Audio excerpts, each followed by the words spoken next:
আসসালামু আলাইকুম। একটি বিষয় আপনারা নিশ্চয়ই খেয়াল করেছেন ইতিমধ্যে, জামাত ইসলামের আমির ডক্টর শফিকুর রহমানের সাথে প্রতিনিয়ত বিদেশিদের আনাগোনা চলছে এবং বিদেশিদের সঙ্গে একের পর এক বৈঠক করে চলেছেন বাংলাদেশ জামাত ইসলাম।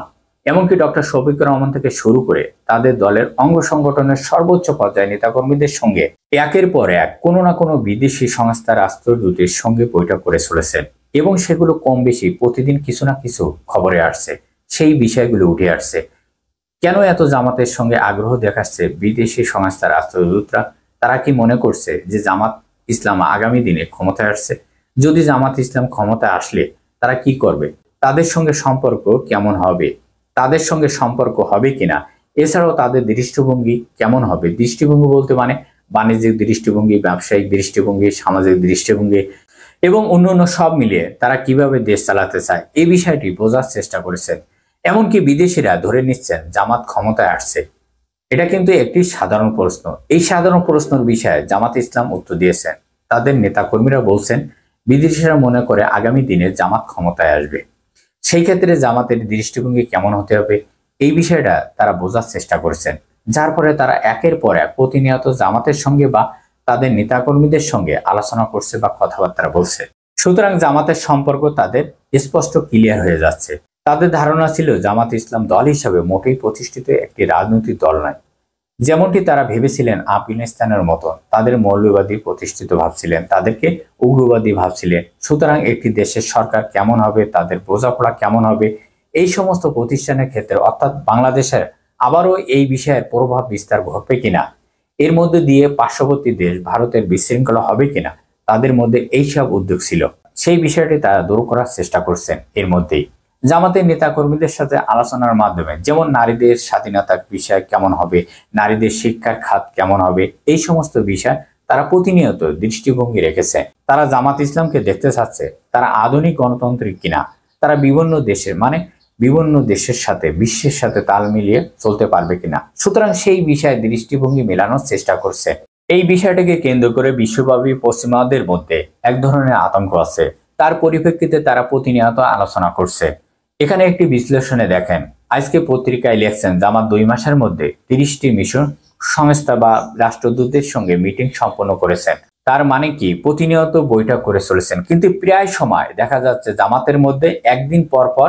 সুতরাং বিদেশিদের ভিতরে এই যে বৈঠকের মাধ্যমে তারা বুঝতে পারছে তারা তাদের ধারণা বদলে গেছে জামাতের সঙ্গে মিটিং করার ক্ষেত্রে বিদেশিদের।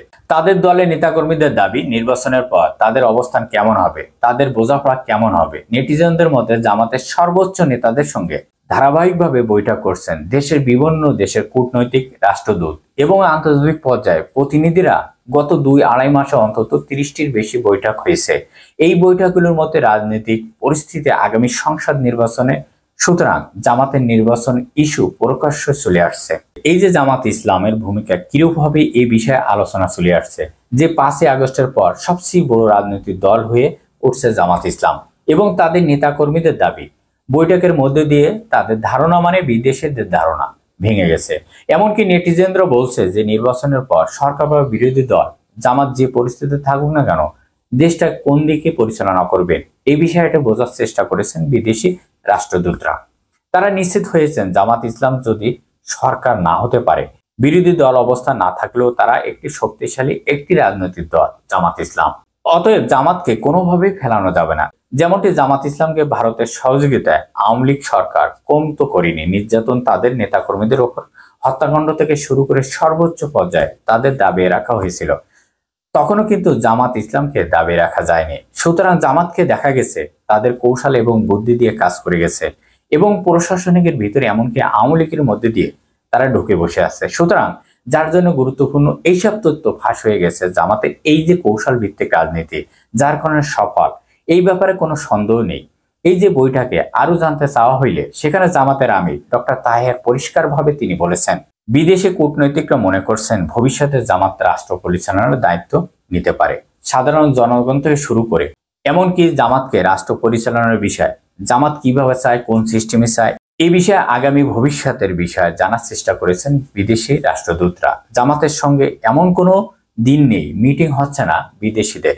বৈঠক থেকে শুরু করে তারা বিভিন্ন বিষয় নিয়ে প্রতিনিয়ত আলোচনা করে যাচ্ছে।